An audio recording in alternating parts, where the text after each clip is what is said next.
Everyone, welcome to our YouTube channel great Mantra. आप सभी भावी शिक्षकों का हमारे यूट्यूब चैनल ग्रेट मंत्रा में स्वागत है। मैं एक बार पुनः आपका तहे दिल से स्वागत करती हूँ हमारे अपने यूट्यूब चैनल ग्रेट मंत्रा में। ये चैनल आपको शिक्षक भर्ती परीक्षा की सारी वीडियोस प्रोवाइड करा रहा है। तो उसी जंग में, उसी मुहिम में मैं भी शामिल हूँ आपको आपका सब्जेक्ट बाल विकास पढ़ाने के लिए। तो हमने अभी तक क्या क्या पढ़ लिया है? हमने अभी तक पढ़ लिया है कि जो विकास है, विकास क्या होता है, विकास की अवस्थाएं कौन कौन सी होती हैं। अवस्थाओं का हमने गहन अध्ययन कर लिया। अवस्थाओं के बारे में हमें सारी जानकारी मिल चुकी है, हम सब कुछ पढ़ चुके हैं। तो आज हमारी सेकेंड यूनिट स्टार्ट होने जा रही है। दूसरी यूनिट जो है हमारे कोर्स में, हमारे सिलेबस में जो हमारी सेकेंड यूनिट है वो आज स्टार्ट हो रही है। उसका नाम है अधिगम। हमारी जो सेकेंड यूनिट है यूपी टेट के सिलेबस के अकॉर्डिंग हमारी जो सेकेंड यूनिट है उसका नाम है अधिगम। अधिगम मतलब क्या होता है कि अधिगम, आज का हमारा जो टॉपिक है वो है अधिगम, मतलब लर्निंग। अधिगम को हम और क्या कहते हैं? अधिगम का अर्थ क्या होता है? अधिगम का अर्थ होता है सीखना।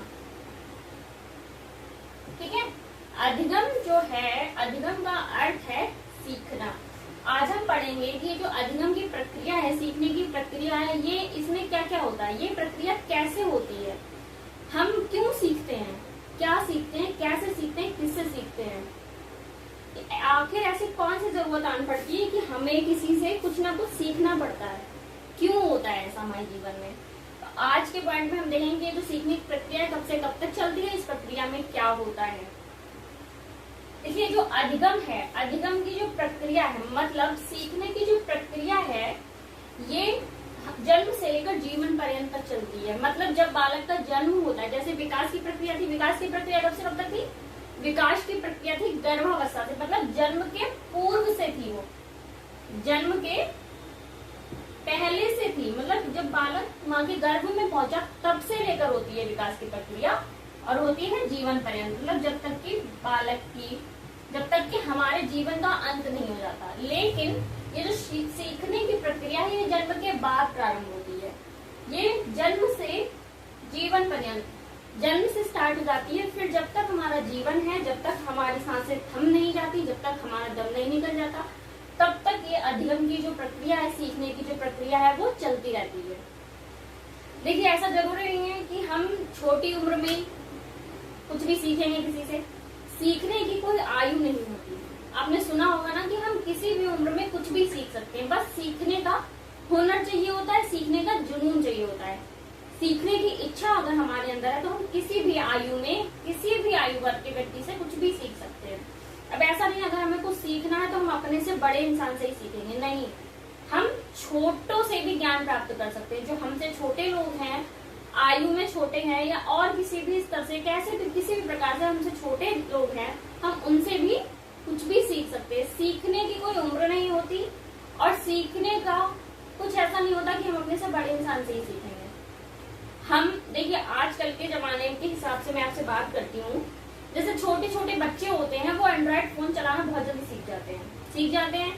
लेकिन वही जो उनके आगे की जो पीढ़ी है, उनके माता पिता हैं, दादा दादी हैं, वो इतनी जल्दी नहीं सीख पाते वो चीज। क्यों नहीं सीख पाते? ऐसा नहीं है कि सीख ही नहीं पाते, लेकिन सीखने का जो टाइम है वो बढ़ जाता है। तो वो चीज किससे सीखते हैं? अपने छोटों से सीखते हैं ना। छोटे बच्चे बड़े लोगों को एंड्रॉइड फोन चलाना सिखा रहे हैं आज। तो क्या हो रहा है कि ऐसा जरूरी नहीं है कि हम अपने से बड़े से ही कुछ सीखेंगे। सीखने की प्रक्रिया जो है वो जीवन पर्यंत चलती रहती है। हम किसी भी आयु में कभी भी किसी से भी कुछ सीख सकते हैं। नेक्स्ट, अधिगम की प्रक्रिया। देखिए, सीखने की प्रक्रिया जो होती है वो जन्म से जीवन पर्यंत होती है, ये हमने देख लिया। फिर नेक्स्ट क्या है कि जो अधिगम की प्रक्रिया है, सीखने की प्रक्रिया, ये कहीं भी, कभी भी, किसी के साथ और कोई भी विषय वस्तु हो। देखिए, जैसे कि अभी मैंने बताया कि सीखने की जो प्रक्रिया होती है, इसका कोई समय निश्चित नहीं होता, इसका कोई स्थान निश्चित नहीं होता, कोई विषय वस्तु निश्चित नहीं होती, और कोई व्यक्ति भी निश्चित नहीं होती। अधिगम की जो प्रक्रिया है, ये हम कहीं भी कर सकते हैं, किसी के भी साथ कर सकते हैं, किसी भी स्थान पर, किसी भी व्यक्ति के साथ, कोई भी विषय वस्तु हो, हम सीख सकते हैं। सीखने की प्रक्रिया का कोई भी निश्चित क्रम नहीं होता है, कोई भी निश्चित यथा स्थान नहीं होता है कि हम उस स्थान पर जाकर ही कुछ सीख सकते हैं। हमें जहां से भी ज्ञान मिल रहा हो हमें अर्जित कर लेना चाहिए। हमें ये नहीं देखना चाहिए कि हाँ हम इस जगह से हमें ज्ञान कैसे मिल सकता है। अगर कोई छोटे स्टैंडर्ड की चीज है तो हमें ये नहीं सोचना चाहिए कि ये चीज हमें ज्ञान कैसे दे सकती है, नहीं दे सकती है। हमें ये नहीं सोचना है कि नहीं दे सकती है। हमें ज्ञान कहीं से भी मिल रहा हो हमें बस उसे बटोर लेना चाहिए। ज्ञान हमें कहीं से भी मिल सकता है, किसी भी व्यक्ति से मिल सकता है, किसी भी विषय वस्तु का ज्ञान हो। अब ऐसा नहीं है कि हाँ मुझे तो ये पढ़ना ही नहीं है, मुझे तो इस चीज की जरूरत ही नहीं पड़ेगी, तो मैं इस ज्ञान का क्या करूंगा, इस ज्ञान का क्या करूंगी, ऐसा नहीं है। हमें किसी भी चीज का ज्ञान मिल रहा हो हमें ले लेना चाहिए। नेक्स्ट देखिए, जो सीखना है, अधिगम है, इसके बारे में कुछ हमारे जो मनोवैज्ञानिक है उन्होंने कुछ कथन कहे हैं, कुछ परिभाषाएं दी हैं अपने अपने अनुसार। देखते हैं हम कि किसने क्या कहा है। पहली क्या है कि सीखना जो है ये विकास की एक प्रक्रिया है। देखिए सीखने में क्या होता है, पहले देखिए विकास क्या होता है। विकास में हमने पढ़ा था ना कि विकास में हमारे शरीर के अंदर जैसा भी विकास हो रहा है, शारीरिक विकास, मानसिक विकास, संवेगात्मक विकास, भाषाई विकास, सामाजिक विकास, नैतिक विकास, ये जितने भी विकास हो रहे हैं ये सारे विकास की प्रक्रिया के अंदर ही आते हैं। तो ये जो सीखना है, सीखने से क्या हमें ज्ञान मिल रहा है ना, हमारे अंदर किसी क्षमता का, किसी गुण का जो है, गुण का इंक्रीजमेंट हो रहा है ना, गुणों में वृद्धि हो रही है। तो इसीलिए कहा गया जो सीखना है ये विकास की ही एक प्रक्रिया है। तो ये किसने कहा है, ये जो कथन है ये हमारे वुडवर्थ महोदय जो है, वुडवर्थ मनोवैज्ञानिक है, इन्होंने कहा है कि जो सीखना है ये विकास की एक प्रक्रिया है, विकास के अंतर्गत ही सीखना आता है। अगर हम सीख रहे हैं किसी चीज से, किसी व्यक्ति से हम कोई भी चीज सीख रहे हैं तो ये हमारा विकास के अंदर ही आता है। विकास में क्या होता है, विकास में हमारे अंदर गुणों की वृद्धि होती है, हमारे जो गुण हैं उनकी मात्रा में वृद्धि होती है। तो उन्हीं गुणों की जो वृद्धि होती है सीखने से आता है। सीखने से हमारे अंदर अच्छी बातें आती है। अब जरूरी नहीं है लोग अच्छा ही सीखते हैं, अगर हमें बुरी संगत मिल गई तो वो लोग हमें बुरी चीजें भी सिखा सकते हैं ना, लेकिन वो सीखना हमारा कैसा होता है, वो नकारात्मक होता है। सकारात्मक रूप से जो हम सीखते हैं वही अधिगम कहलाता है। नेक्स्ट क्या है कि सीखना जो है व्यवहार में उत्तरोत्तर सामंजस्य की प्रक्रिया है। सीखने से क्या होता है, सीखने से हमारे व्यवहार में परिवर्तन होता है, हमारे गुणों में परिवर्तन होता है, बदलाव आता है। तो उसी में हमारा जो व्यवहार होता है, व्यवहार में अगर हम सामंजस्य बैठा लेते हैं, मतलब जो व्यवहार हुआ हम उसके साथ अच्छे से सेट हो गए, हमें वो व्यवहार हमारे व्यक्तित्व में हमें अच्छा लगा, उसने अच्छा प्रभाव डाला, तो व्यवहार में उत्तरोत्तर सामंजस्य की जो प्रक्रिया है वही सीखना है। ये जो कथन है ये किसने कहा, ये स्किनर महोदय जो हैं, स्किनर कहते हैं कि सीखना व्यवहार में उत्तरोत्तर सामंजस्य की प्रक्रिया है। नेक्स्ट, व्यवहार के कारण व्यवहार में आने वाला परिवर्तन अधिगम है।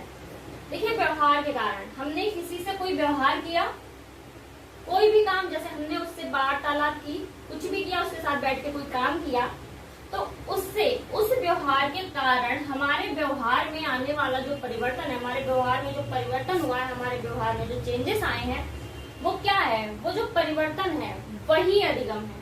तो ये किसने कहा है, जो जेपी गिलफोर्ड हैं, जेपी गिलफोर्ड कहते हैं कि व्यवहार के कारण हमारे व्यवहार में आने वाला परिवर्तन अधिगम है। देखिए हम बैठ के किसी के साथ खाना खा रहे हैं, पहली बार हम उस व्यक्ति के साथ बैठ के खाना खा रहे हैं, अगर हमें सही से जैसे खाना खाना नहीं आता है, हमें खाना खाने के तौर तरीके अच्छे से नहीं पता है, और जिस व्यक्ति के साथ हम जिस व्यक्ति के साथ बैठ के हम खाना खा रहे हैं वो पहले क्या कर रहा है, पहले अपने भोजन को पूज रहा है, उसके बाद अच्छे से निवाला तोड़कर उसको उसमें सब्जी लगाकर अच्छे से खा रहा है, तो उसको देखकर हम क्या करेंगे, हम भी वही काम करने की कोशिश करेंगे ना कि ये इतने अच्छे से खा रहा है, मैं इतने अच्छे से क्यों नहीं खा रहा हूँ, तो मैं भी कोशिश करूंगा ना कि मैं भी उसकी तरह खाऊं। तो ये क्या हुआ, इन्होंने व्यवहार किया, इन्होंने क्या व्यवहार किया कि एक साथ बैठकर खाना खाया, फिर इनके व्यवहार में परिवर्तन आया। इनके व्यवहार में क्या परिवर्तन आया, ये अच्छे ढंग से खाना खाने लगे। तो ये जो इनके अंदर परिवर्तन आया है, इनके व्यवहार में जो परिवर्तन आया है, यही जो है यही अधिगम है, यही हमारा सीखना है। इन्होंने इनसे क्या सीखा, इन्होंने व्यवहार किया और उसमें सीखा कि भोजन को किस ढंग से खाना चाहिए। अब देखिए ये तो हो गई मनोवैज्ञानिकों के कथन हो गए। ये तो वो बातें हो गई जो मनोवैज्ञानिकों ने कही है। अब देखिए हम ये देखते हैं कि जो अधिगम व्यक्ति जो है वो अधिगम करता ही क्यों है, उसे ऐसी क्या जरूरत पड़ जाती है कि वो अधिगम करता है, सीखता है किसी से। क्या होता है, देखिए हम कोई भी काम करते हैं, कोई भी काम ले लीजिए, तो सबसे पहले हमें क्या होता है, हमारे अंदर क्या होता है, हमारे अंदर उस चीज की नीड होती है, हमें उस चीज की आवश्यकता होती है, तभी तो हम वो कार्य करते हैं। तो सबसे पहले क्या आया, सबसे पहले आया कि हमारे अंदर जब तक कोई किसी चीज की आवश्यकता नहीं होगी, हमें कोई आवश्यकता नहीं होगी, तब तक क्या हम कोई कार्य करेंगे, नहीं करेंगे।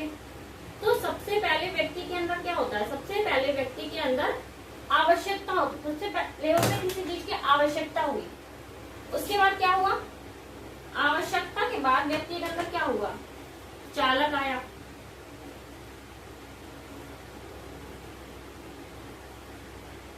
ठीक है, चालक आया। चालक को और क्या कहते हैं, अंतर्लोक।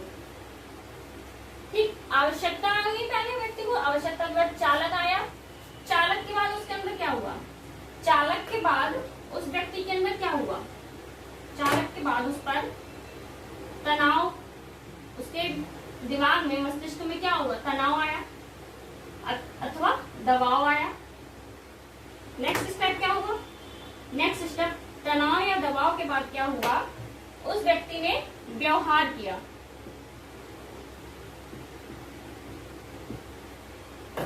व्यवहार के बाद क्या हुआ, व्यवहार के बाद उसे अनुभव प्राप्त हुआ। अभी मैं इसे डीपली समझाऊंगी। व्यवहार के बाद उसे अनुभव प्राप्त हुआ, और अनुभव के बाद क्या हुआ, उसमें चेंजेस आए, बदलाव आए, परिवर्तन आए। फिर इसके बाद क्या हुआ, अधिगम की प्रक्रिया पूर्ण हुई।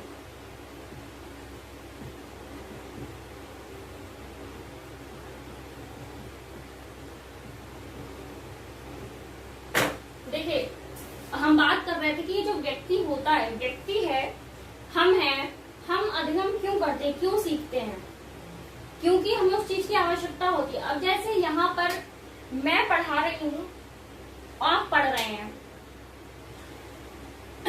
आपकी आवश्यकता क्या है, आपकी आवश्यकता ये है ना कि आपको नौकरी चाहिए, है ना, आपकी आवश्यकता है कि आपको नौकरी चाहिए। तो नौकरी जो गई आपकी आवश्यकता हो गई। फिर आवश्यकता के बाद क्या हुआ, आपके अंदर चालक आया। चालक क्या आया कि आपको पढ़ाई करनी है, इसके लिए पढ़ाई जो है वो चालक। ठीक, फिर नेक्स्ट तनाव, आपके अंदर इस चीज का प्रेशर हुआ ना, कि आपको तनाव हुआ, दबाव हुआ कि मैं ये चीज कैसे करूंगा। फिर आपने क्या किया, व्यवहार किया, मतलब आपने YouTube चैनल खोला, आपने YouTube पे वीडियोस देखी, तो वो आप क्या कर रहे हैं, हमारे साथ व्यवहार कर रहे हैं ना, मैं आपको पढ़ा रही हूँ, आप पढ़ रहे हैं, तो ये क्या हो रहा है, व्यवहार हो रहा है। फिर इस व्यवहार से आपको क्या प्राप्त हो रहा है, अनुभव प्राप्त हो रहा है कि कौन अच्छा पढ़ा रहा है, कौन बुरा पढ़ा रहा है, कौन किस प्रकार से पढ़ा रहा है, ये हमारे योग्य है या नहीं है, ये क्या हो रहा है, इससे आपको अनुभव प्राप्त हो रहा है। उसके बाद अगर आपको नकारात्मक अनुभव प्राप्त हुआ तो आप क्या कर रहे हैं, फिर आप दूसरे चैनल पे जाएंगे, तो ये भी क्या हुआ, आपके अंदर बदलाव हुआ। सकारात्मक प्रभाव हो रहा है तो आपके अंदर क्या बदलाव हुआ कि आपको आपकी चीज मिल गई, जो आप ढूंढना चाह रहे थे वो आपको मिल गया, आपको वैसा ही टीचर मिल गया है, तो आपके अंदर क्या बदलाव आ रहा है, आपके अंदर गुणों का विकास हो रहा है। फिर नेक्स्ट स्टेप क्या हुआ, अधिगम। फिर आपकी अधिगम की प्रक्रिया पूर्ण हो रही है, मैं आपको सिखा रही हूँ, आप सीख रहे हैं। फिर उसके बाद क्या हुआ, उसके बाद हमें अपना हमारा लक्ष्य प्राप्त होता है। तो ऐसे ही देखिए, मैं एक एग्जाम्पल लेती हूँ कि आवश्यकता, भोजन क्या है, भोजन हमारी आवश्यकता है, हमारी दैनिक आवश्यकता है ना भोजन। अब हमें भोजन चाहिए तो उसके लिए क्या होना चाहिए, उसके लिए हमारे अंदर क्या होना चाहिए, चालक आना चाहिए। चालक का मतलब क्या, हमें भोजन चाहिए तो उसके लिए हमें भूख भी तो लगनी चाहिए। चालक क्या हो गया, भूख। जो भूख है वो हमारी होगी चालक। अब जैसे हमें भूख लगी तो हमारे अंदर दबाव उत्पन्न हो रहा है, ये जो पेट है, ये पेट क्या कह रहा है हमसे कि हमें भूख लगी है, हमें भोजन दो। पेट जो है वो हमारे अंदर दबाव, हम पे दबाव डाल रहा है, हमारे अंदर तनाव उत्पन्न कर रहा है। ठीक, फिर उसके बाद क्या कर रहे हैं, हम व्यवहार कर रहे हैं, हम व्यवहार कर रहे हैं कि हम भोजन ढूंढने की कोशिश कर रहे हैं कि हमें भोजन प्राप्त हो। उसके बाद अनुभव। अब अनुभव में क्या हुआ, हमने जैसे भोजन ढूंढने की कोशिश करी लेकिन हमें नहीं मिला। अब जैसे हमें दो प्रकार के अनुभव मिले, नकारात्मक अनुभव में क्या मिला, हमें कुछ पेय पदार्थ मिल गया, हमें पीने की चीज मिल गई, और सकारात्मक अनुभव में हमें क्या मिला, भोजन मिल गया। क्या हम नकारात्मक अनुभव को देख, अगर हमें भूख लगी है तो पेय पदार्थ को पीने से क्या हमारी भूख शांत हो जाएगी, नहीं होगी, तो ये तो अनुभव नकारात्मक हो गया। और यहीं पर अगर हमें भोजन मिल गया तो हमारी प्रक्रिया जो है वो यहीं खत्म हो जाएगी, हमारे अंदर बदलाव आ जाएगा, उसके बाद अधिगम हो जाएगा। लेकिन अब अगर हमें नकारात्मक अनुभव प्राप्त हुआ है तो हम दोबारा कोशिश करेंगे, हमारे अंदर ये बदलाव आएगा कि हम दूसरी जगह ढूंढने जाएंगे तो हमें भोजन मिलेगा, फिर हमारे अंदर अधिगम की प्रक्रिया, मतलब हम भोजन ग्रहण कर लेंगे। और हम क्या सीखेंगे इस चीज से, नकारात्मक जो प्रभाव पड़ा था इससे हम सीखेंगे कि पेय पदार्थ को पीने से जो है हमारी भूख शांत नहीं हो सकती। और अगर हमें सकारात्मक अनुभव मिल गया तो उससे हमारे अंदर बदलाव आएगा और अधिगम हमें क्या मिलेगा कि भूख अगर लगी है हमें तो हमें भूख को शांत करने के लिए भोजन की आवश्यकता है, कि पेय पदार्थ से हमारी जो भूख है वो शांत नहीं हो सकती। ठीक, आप इस चीज का स्क्रीनशॉट ले सकते हैं। अगर आप नोट्स नहीं बना रहे हैं, अगर आप स्क्रीनशॉट कलेक्ट कर रहे हैं तो आप स्क्रीनशॉट ले सकते हैं। ये जो डेफिनेशंस है, ये जो कथन है मनोवैज्ञानिकों के, ये बहुत ही इंपॉर्टेंट है। ये यूपी टेट के एग्जाम में आपसे पूछे जाते हैं कि ये कथन कौन सा मनोवैज्ञानिक का है। तो अगर आपको याद ही नहीं होगा, आपके पास नोट्स ही नहीं होंगे, तो आप क्वेश्चन को सही नहीं कर पाएंगे। बहुत ही मोस्ट इम्पोर्टेंट, मैंने देखिए आपको ज्यादा कथन नहीं दिखाए हैं यहाँ पर। जो 3 मोस्ट इम्पोर्टेंट कथन है, ये जो आपको एग्जाम में देखने को मिलते हैं, मैंने वही बताए हैं। तो आज हमारी जो सेकेंड यूनिट स्टार्ट हुई थी अधिगम, वो उसका हमने आज बेसिक पार्ट देखा है कि अधिगम कहते किसे, अधिगम की प्रक्रिया कैसे होती है, किसके साथ होती है, कब से लेकर कब तक होती है। आज हमने अधिगम का बेसिक पॉइंट पढ़ा है, बेसिक सी चीज देखी है कि अधिगम कहते किसे। अगर जिसे नहीं पता था कि अधिगम किसे कहते हैं तो उनका आज यहाँ पर ये पॉइंट क्लियर हो गया होगा कि ये जो अधिगम की प्रक्रिया है ये क्या होती है, ये कैसे होती है। आगे हम अधिगम के बारे में बहुत पढ़ेंगे। ये जो टॉपिक है आपका अधिगम, ये बहुत ही लंबा चलने वाला है क्योंकि इसके अंदर बहुत सारे सिद्धांत भी हैं, अधिगम को प्रभावित करने वाले कारक भी हैं, फिर हम अधिगम का वक्र पढ़ेंगे, अधिगम का पठार पढ़ेंगे, बहुत सारी चीजें पढ़ेंगे। तो इसीलिए हमारी जो सेकंड यूनिट है, मैंने आपको पहले ही बताया था, इसमें 5 से 6 क्वेश्चन हमें मिलते हैं। तो ये मोस्ट इम्पोर्टेंट यूनिट है। फर्स्ट और सेकंड ये जो यूनिट है, इससे हमारे क्वेश्चन पेपर में बहुत सारे क्वेश्चन आते हैं। उससे भी 4 या 5 क्वेश्चन देखने को मिलते हैं फर्स्ट यूनिट से, इससे भी 5 से 6 क्वेश्चन देखने को मिलते हैं। तो ये दोनों यूनिट बहुत ही ज्यादा इम्पोर्टेंट है। तो अगर आपको अधिगम में अभी भी कुछ समझ में नहीं आया होगा तो आप मुझे कमेंट्स में बता सकते हैं। मैं पूरी कोशिश करूंगी कि मैं अपनी वीडियोस में सुधार लाऊं। आगे हम पढ़ेंगे कल की जो वीडियो होगी, कल का हमारा टॉपिक होगा कि अधिगम को प्रभावित करने वाले कारक। ऐसे कौन कौन से कारक है जो हमारे अधिगम की प्रक्रिया को प्रभावित करते हैं। उन कारकों के प्रभाव से जो अधिगम की प्रक्रिया होती है वो या तो मंद हो जाती है या तीव्र हो जाती है। तो उनके बारे में पढ़ेंगे हम कल। तब तक के लिए घर पर रहें, सुरक्षित रहें। धन्यवाद।